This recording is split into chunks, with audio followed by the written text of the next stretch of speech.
Como les he comentado, estaba comentando, la serie acerca de el liderazgo de Jesús. Jesús, nuestro líder. ¿Y por qué tiene ese título? Porque vamos a estar viendo rasgos de su carácter. Rasgos que nos llevan a meditar y reflexionar sobre por qué nosotros debemos someternos al liderazgo de Jesús. Ya habíamos visto, ¿verdad?, en el primer tema, Jesús y sus apóstoles, cómo Dios había elegido a 12 de entre todos sus discípulos, y además, cómo los llevó a través de un proceso, ¿verdad?, de liderazgo, para que los apóstoles fueran lo que fueron en su tiempo. Después vimos a Jesús, en el tema número 2, Jesús como un líder obediente, cómo se sujetó, ¿verdad?, a su Padre, para Él poder traer a nosotros, ¿verdad?, ese hermoso plan de redención a través de su sangre preciosa derramada en la cruz. El tema de hoy se llama Jesús y su autoridad. Jesús y su autoridad. Acabamos de entonar un canto que dice precisamente que hay un nombre que es sobre todo nombre. ¿E identificamos bien cuál es ese nombre? El nombre de Jesucristo. Cuando también entonábamos luces en el puerto, ahí, ¿verdad?, una estrofa dice que es nuestro jefe supremo, ¿verdad? Es nuestro capitán. Y en realidad eso es.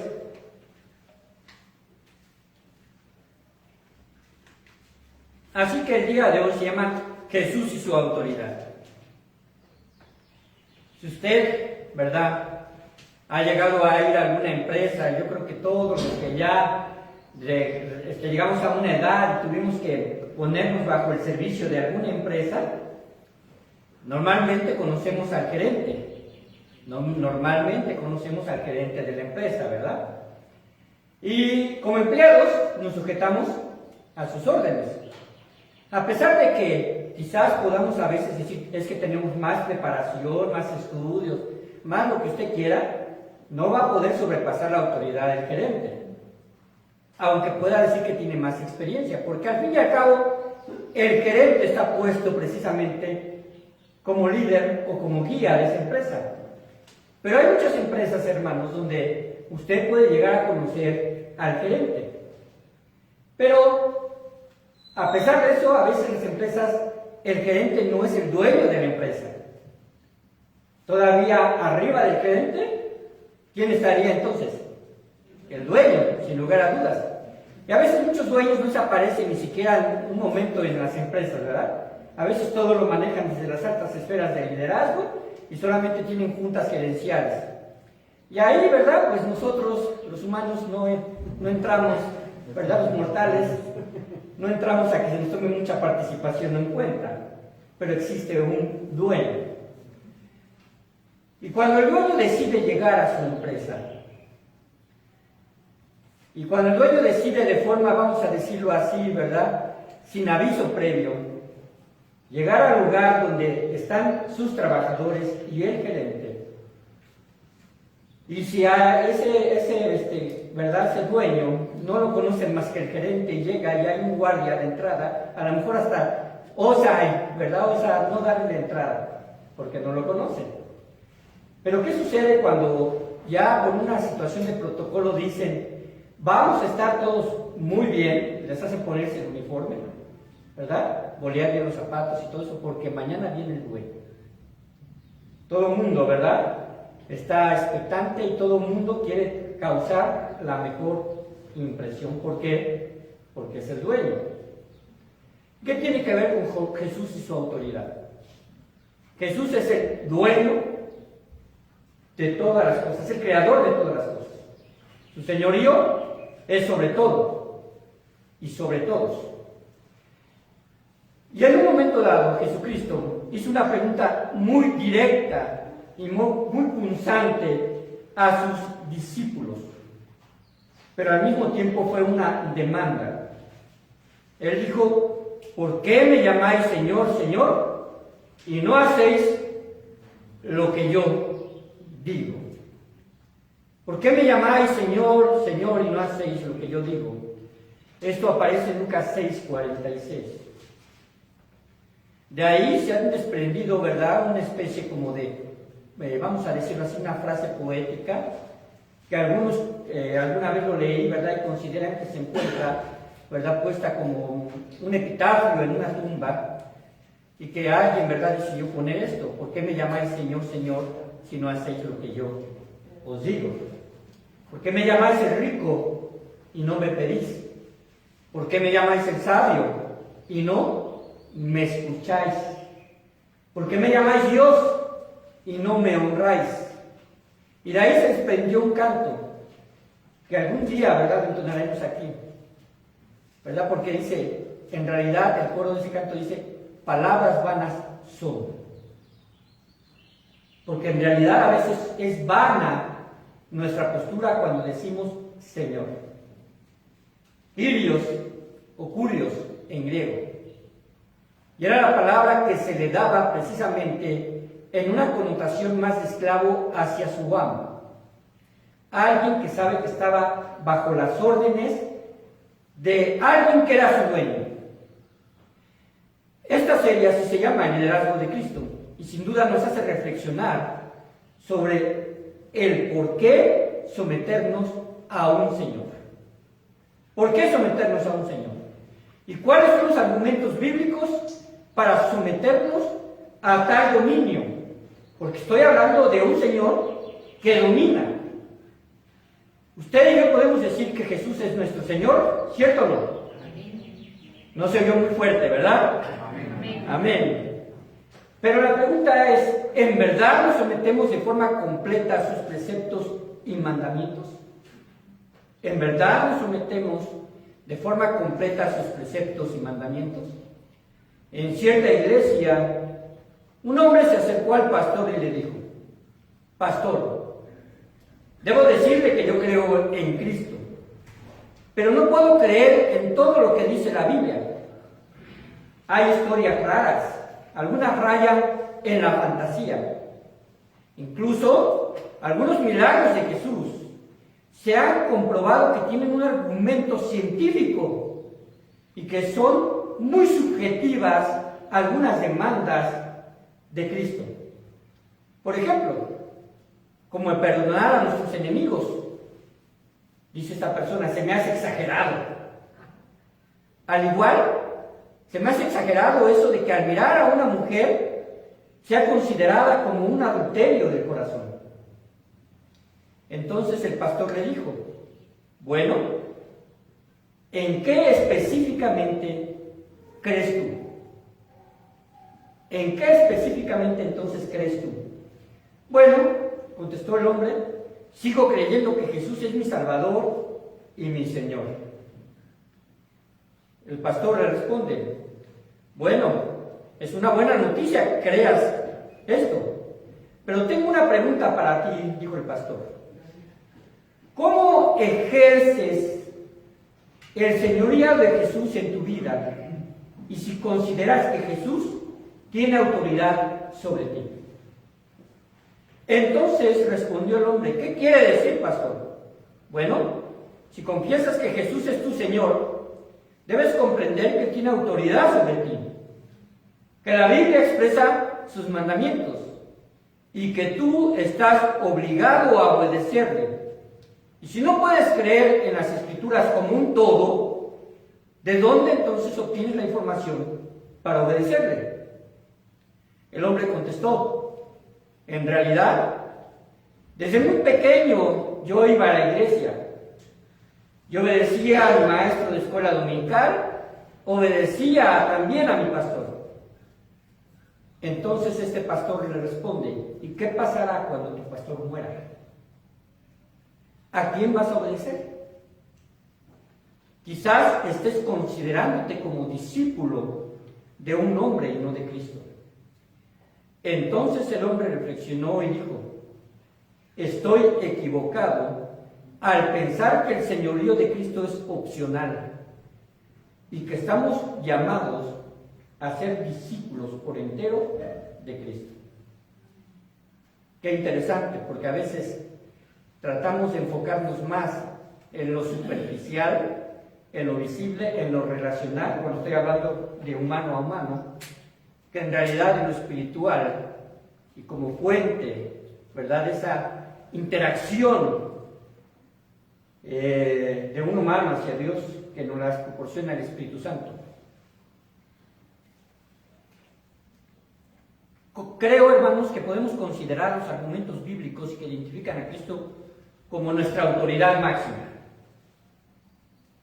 Primer argumento, y si está apuntando, anótelo.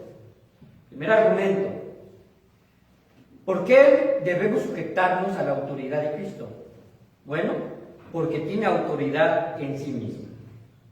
Tiene autoridad en sí mismo. Hablamos de que hay un nombre que es sobre todo nombre, que Él hizo el cielo, la tierra y el mar. Por donde usted vaya y elija el nombre de una persona que haya sido de mucha influencia en su región y en su entorno, ninguno se asemeja al nombre de Jesús. No Buda, no Mahoma, ¿verdad? No como líderes políticos, ¿verdad? Benjamin Franklin. No vemos alguien de esa, vamos a decirlo así, estatura, ¿verdad? Hablando en el ambiente científico, político o humanístico, que pueda quizás acercarse un poco a la autoridad que ejerce Jesús. No se puede acercar. Vayan a Apocalipsis capítulo número 10, versículo número 12. Apocalipsis 10, 12.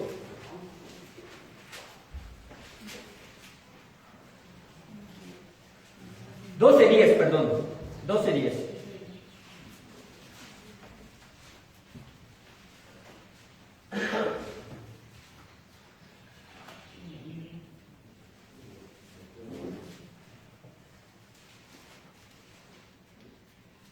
¿Cuál es el contexto de ese pasaje? Es un pasaje escatológico, donde en el capítulo número 12 empieza hablando de que hay una gran señal.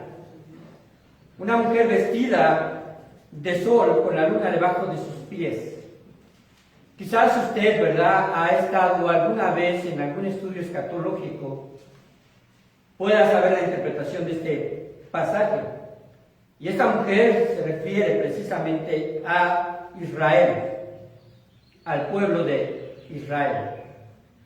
Cuando habla acerca de esto, menciona cómo en el futuro, ¿verdad?, el dragón va a querer atacar al pueblo de Israel ya precisamente en el tiempo de la gran tribulación y acabar con él.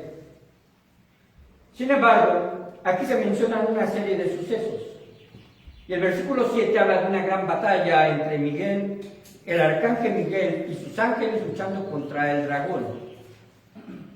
Y dice que ellos, ¿verdad?, derrotan y arrojan a Satanás y a los ángeles caídos, según el versículo número 7, y no prevalecen y ya no se halla para ellos lugar en el cielo. El cielo, hermanos, es el lugar donde nuestro Dios habita. Y hasta donde sabemos por las Escrituras es donde Satanás, ¿verdad?, se presenta como acusador nuestro, según lo menciona también en el libro de Job, que dice que Satanás se encontraba, ¿verdad?, ahí frente a Dios. Y Dios le pregunta, ¿dónde has andado? Y dice, de rodear la tierra, ¿verdad?, y de andar por ella. Pero para este punto, Satanás jamás va a volver a estar frente a Dios. Él será arrojado. Y será precisamente en esa batalla. Y entonces hace una información impactante, el versículo número 10. Dice así, entonces oí una gran voz en el cielo que decía, ahora ha venido la salvación, el poder y el reino de nuestro Dios. Y lean conmigo la frase final, o la frase que sigue. ¿Y la autoridad de quién? Y la autoridad de su Cristo, porque ha sido lanzado fuera el acusador de nuestros hermanos, el que los acusaba delante de nuestro Dios día y noche. Este pasaje nos hace un énfasis con respecto precisamente a la naturaleza divina y a la majestad de la autoridad de Cristo. ni Satanás, ni sus ángeles, ¿verdad?, pueden contra esa autoridad.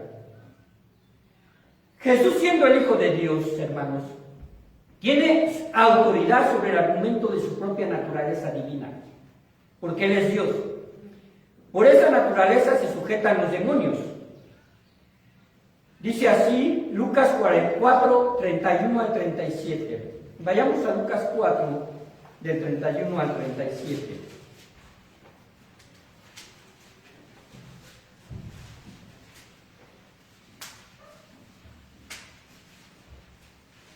¿Lo tenemos?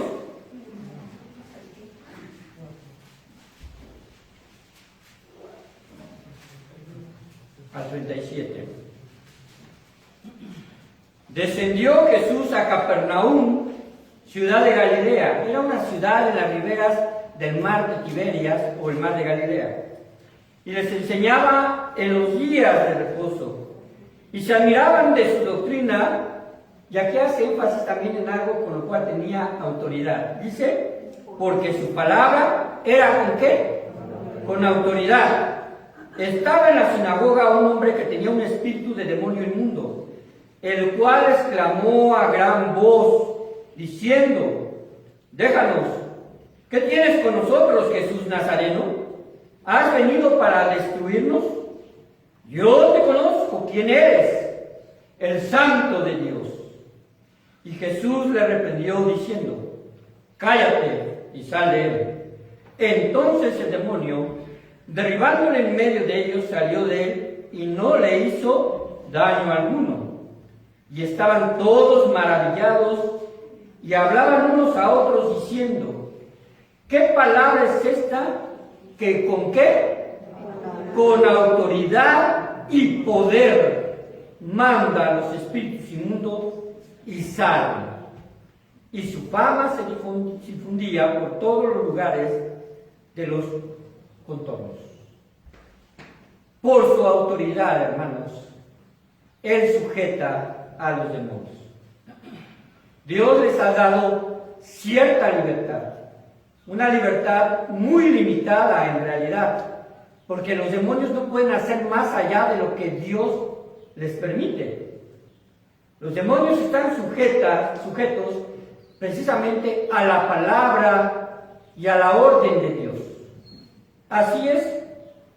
Así que nosotros, como hijos de Dios, no debemos de temer que las influencias satánicas puedan sobrepasar la autoridad de Dios. Esto es imposible.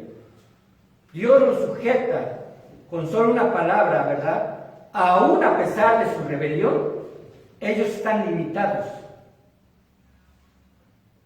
Es como cuando usted manda, ¿verdad?, a alguien que no quiere sujetarse y a regañadientes lo hace, pero al final lo hace. Ahora, en ese mismo punto, por su autoridad también se sujeta a la misma creación. ¿Por qué? Porque Él es Dios.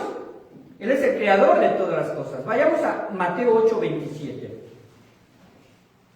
Mateo 8, 27.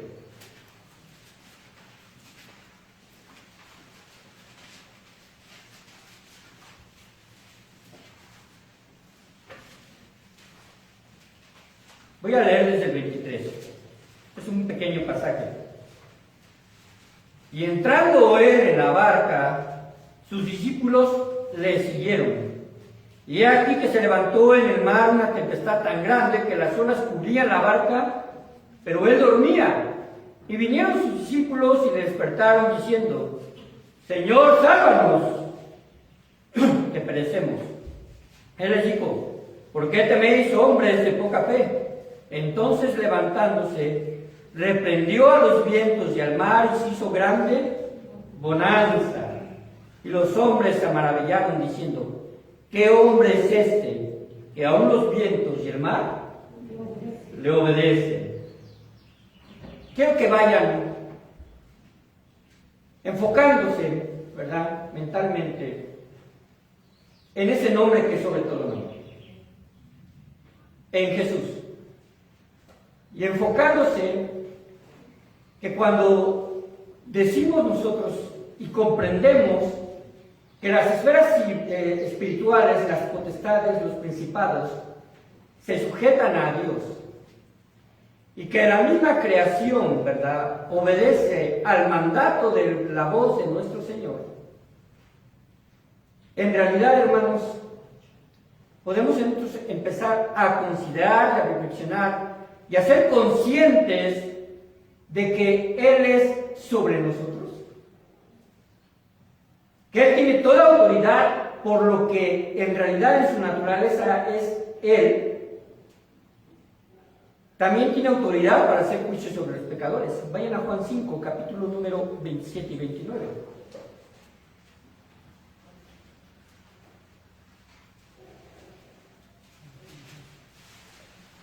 Me podría ir solamente con puros pasajes durante la predicación y la Biblia habla por sí sola, ¿no? Juan 5, 27 al 29.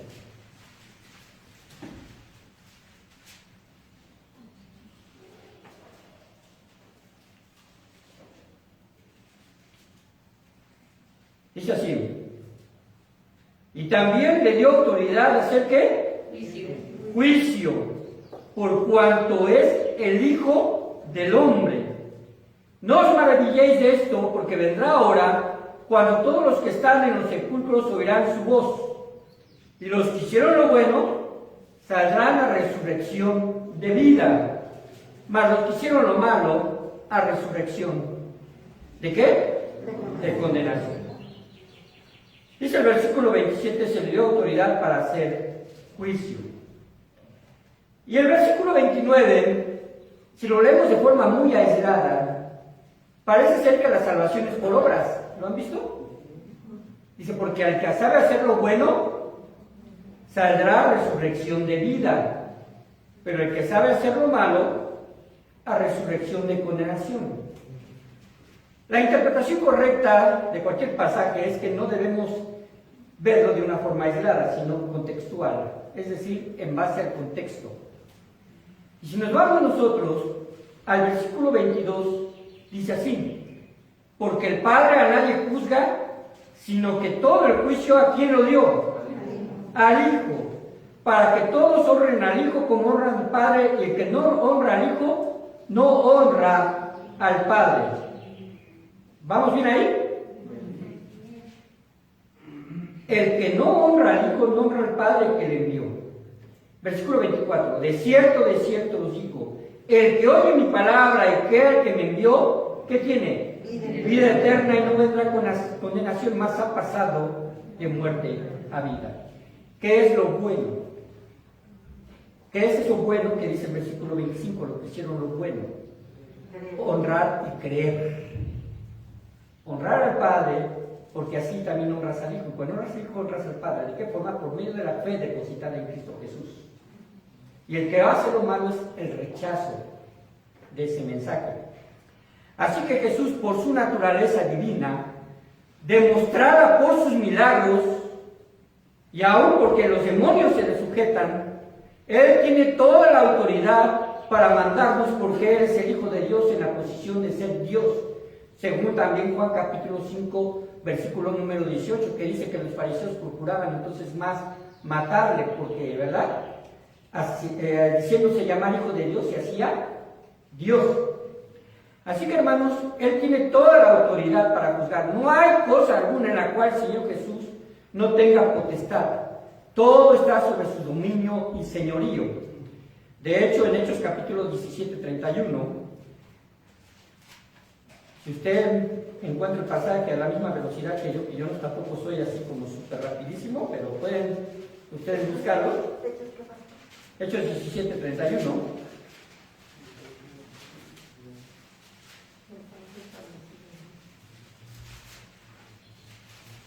Dice así, léanlo conmigo en voz alta. Por cuanto he establecido un día en el cual juzgará al mundo con justicia, por aquel varón a quien designó, dando fe a todos con haberle levantado de los muertos. 31. Dios estableció un día para que nuestro Señor Jesucristo, ¿verdad?, también nos juzgue.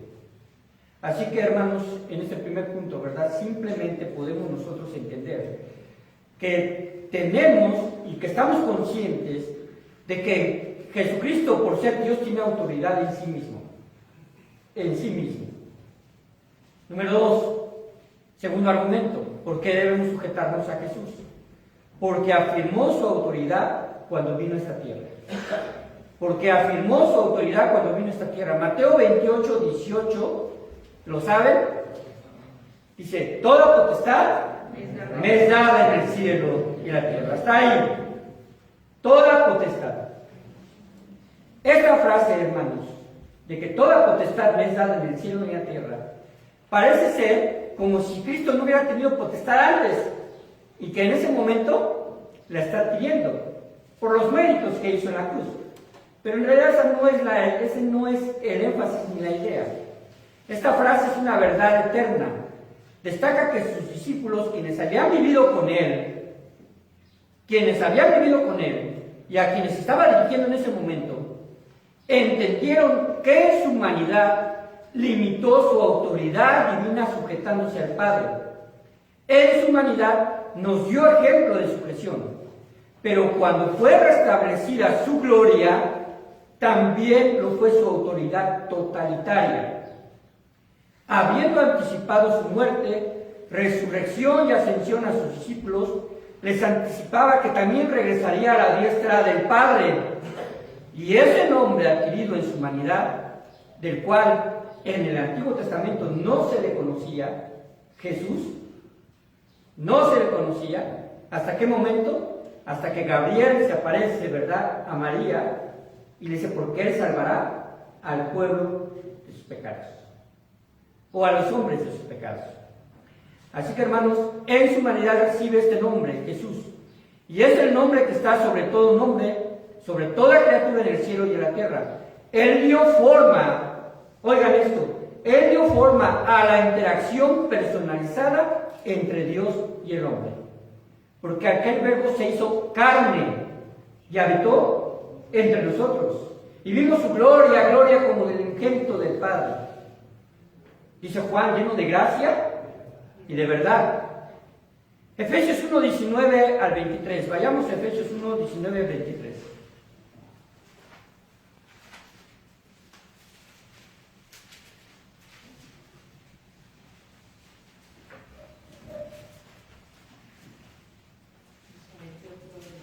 ¿Lo tenemos? Ok. Está hablando acerca de Jesús, ¿verdad? De la fe en Jesús. Y le dice así, y al cual la supereminente grandeza de su poder para con nosotros, los que creemos, según la operación del poder de su fuerza, la cual operó ¿en quién? En Cristo, resucitándole de los muertos y sentándole a su diestra en los lugares celestiales, lo sentó con un propósito por regresarle su gloria y su magnificencia. Por eso dice el versículo 21, sobre todo principado y autoridad y poder y señorío, y sobre todo nombre que se nombra, no solo en este siglo, sino también en el venidero, y sometió todas las cosas bajo sus pies, y lo dio por cabeza sobre todas las cosas a la iglesia, la cual es su cuerpo, la plenitud de aquel que todo lo llena en todo. Qué hermoso pasaje, ¿verdad? Autoridad, hermanos, se puede decir que es el derecho a ejercer dominio. Autoridad es el derecho a ejercer dominio, a gobernar, a mandar. La palabra griega, exousia, es la palabra que se traduce como la palabra en español autoridad, o toda potestad, también es la misma palabra como potestad, que pasa ahí en 28, 18. Significa literalmente lo que surge de porque quién es. Parece un juego de palabras, ¿verdad? Lo que surge de porque quién es. A veces decimos a los padres, me tienes que obedecer porque yo soy tu padre, ¿verdad? Porque yo soy tu madre. O me obedeces porque yo soy tu maestro. Si no se hubieran intervenido los derechos humanos, yo creo que la cosa sería diferente en la educación secular, ¿verdad? Porque en realidad los derechos humanos han caído precisamente en una exageración, en dejar los parámetros ¿verdad?, correctos y sobrepasar los límites.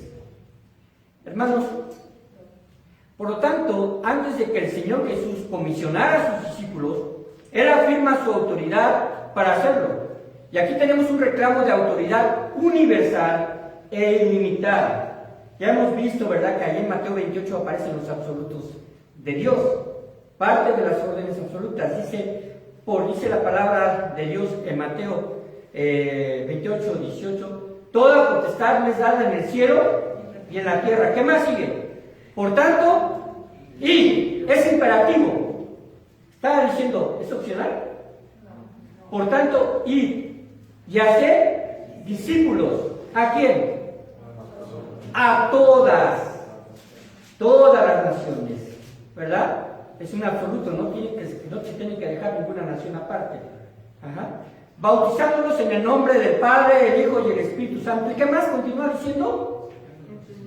Enseñándoles que guarden, ¿verdad?, todas las cosas, y hagan todas las cosas que yo os he mandado, ¿verdad? Y he aquí yo estoy con vosotros, ¿qué? Todos los días hasta el fin del mundo. Así que nuestro Dios, ¿verdad?, en esa hermosa promesa no solo reclama su autoridad, sino que su autoridad está basada en que Él está presente con nosotros. Debemos notar, hermanos, primero la fuente de su autoridad.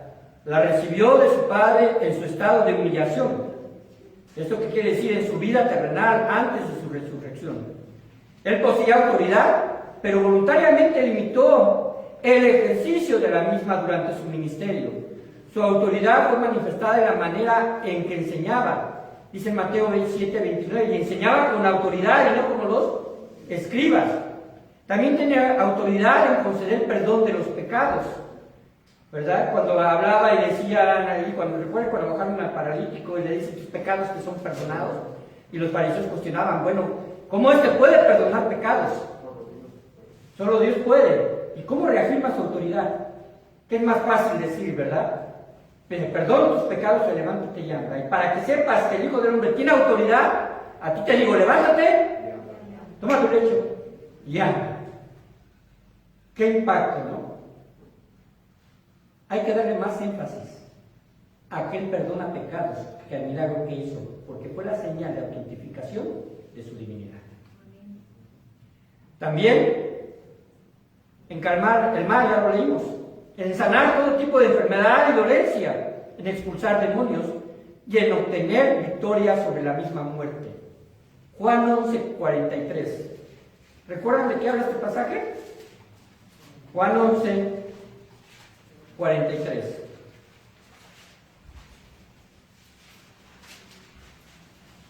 ¿Recuerdan de su amigo íntimo? Lázaro. ¿Qué dice el 43? Y habiendo dicho esto, clamó a gran voz, Lázaro, ven fuera. Necesitó de ayuda humana para obrar el milagro de la resurrección en un cuerpo que ya hedía. Después de 4 días, le dice a Lázaro, levántate y anda. Tercer argumento, ¿por qué debemos estar sujetos a su autoridad?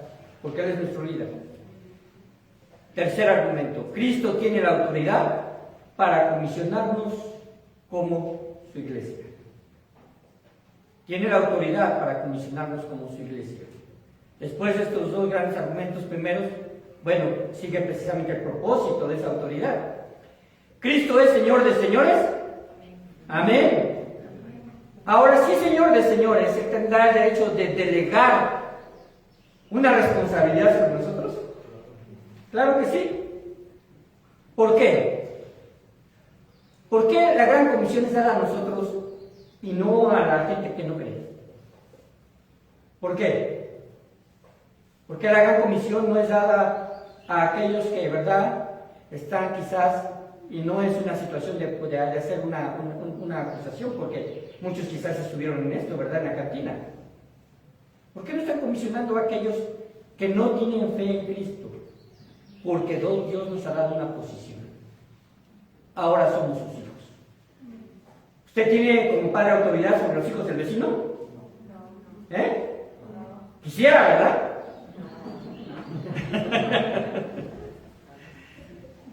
A veces se dan ganas,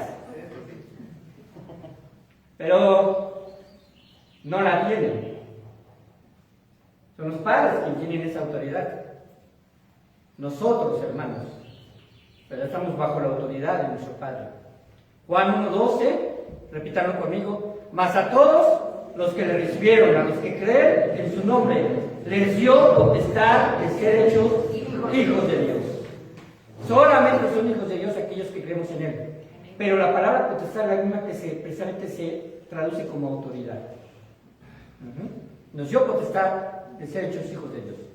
Las condiciones presentes, hermanos, de nuestra realidad como hijos de Dios nos obliga a concientizar a la gente a que sepa la situación de condenación en la que viven. Nosotros estamos en una posición de autoridad. Dios en su sabiduría delegó autoridad de los padres hacia los hijos. Este es el orden, ¿cierto o no? El orden de los padres hacia los hijos, ¿verdad?, es mencionado varias veces. Que Dios es la cabeza del varón, el varón la cabeza de la mujer. Y obviamente, por inherente naturaleza, ¿a quién están sujetos los hijos? A los padres.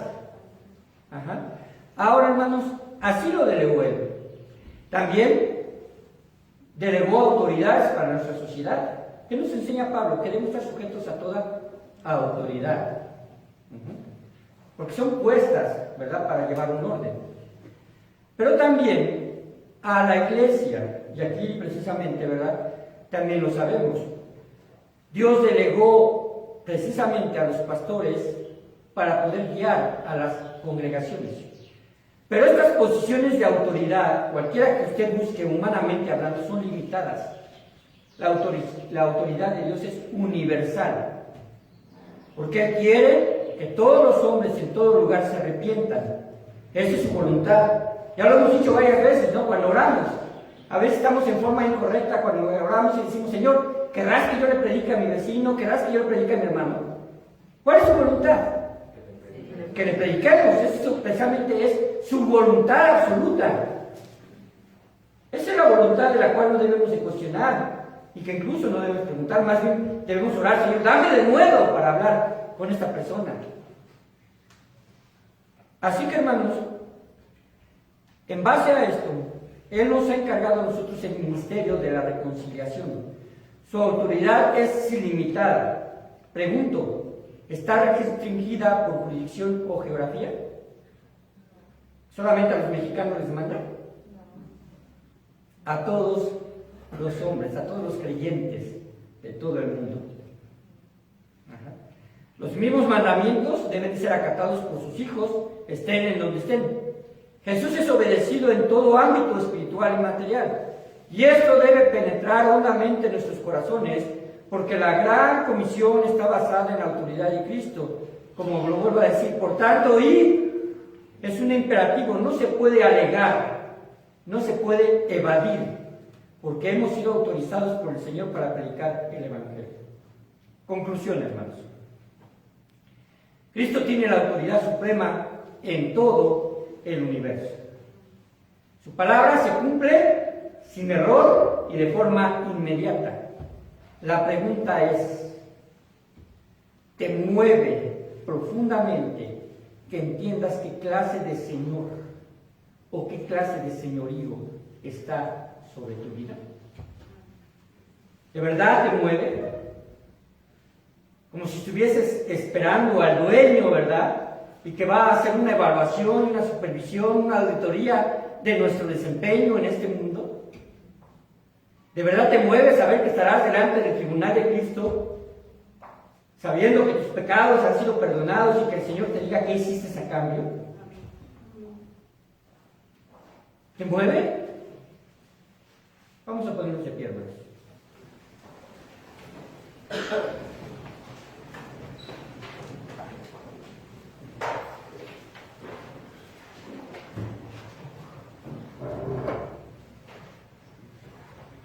Padre, queremos, Señor, ponernos a cuentas contigo. Porque a veces, Padre bendito, te decimos Señor y no nos sujetamos. Perdónanos, Padre, por ser quizás siervos negligentes.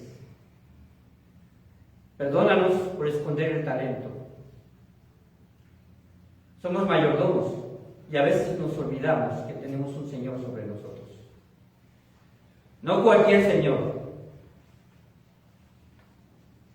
No nos debería de interesar la opinión de otros hombres. Cuando obedecemos de forma, Señor, completa, en asistir, en orar, en leer tus escrituras, en amarnos unos a otros, en buscar, Padre Santo, la comunión, en tratarnos bien, en honrar a nuestros padres, en amar a nuestras esposas y las esposas en sujetarse a sus propios maridos. Padre, tu venida es inminente. No permita, Señor, que estemos dormidos, sino que velemos, haciendo, Señor, lo que nos corresponde hacer. Quizás, Padre, a veces también nos hemos quedado inertes, estáticos, sin percibir que la vida cristiana es un andar diario, un caminar desde el momento en que despertamos. Tenemos que estar en comunión contigo, obedientes, sumisos. Solamente en espera, Padre Santo, de que por medio de tu Espíritu Santo y tu palabra, tener la sensibilidad de obedecer en el momento. Dejar toda distracción cuando ésta nos impide, Padre Santo, obedecerte. Dejar todo engaño de Satanás atrás cuando ésta nos limita. Dejar, Señor, Padre Santo, todo pecado que puede, Señor, estar obstruyendo nuestra comunión. Tomar tu cruz, Señor, es parte, Padre Santo, de nuestro servicio como siervos, esclavos tuyos. Tú eres nuestro curios, nuestro Señor. Señor sobre todo, todo señorío, y Rey sobre todo reinado. Padre bendito, ayúdanos. Ayúdanos, Padre, a que en esta semana no olvidemos que tenemos, Padre Santo, exigencias de parte tuya, y lo puedo decir de esa forma porque somos tus hijos. Has dado tanto por nosotros en gracia que no podemos, Señor, dejar de reconocerlo. Y no estoy hablando de cargas pesadas, porque Jesús dijo que su carga era ligera. Gracias, Señor, porque cuando te obedecemos, nos retribuyes con bien, jamás con mal. Te damos toda la honra. Glorificamos tu santo nombre, que es sobre todo nombre, porque en el nombre de Jesús se doblará toda rodilla de lo que está en los cielos y en la tierra y debajo de la tierra. Ayúdanos, Padre Santo, a honrarte y glorificarte como tú lo mereces, como merece tu Hijo Jesucristo, por medio del Espíritu Santo, que nos lleva, Padre Santo, precisamente a reconocer esto. Llévanos con bien a nuestras casas. Que no nos olvidemos de revisar predicaciones, de ir a la palabra, de reflexionar sobre los pequeños devocionales. Porque, Padre bendito, sin lugar a dudas es para alimentarnos. A ti sea la honra y la gloria por los siglos de los siglos. Amén. Amén.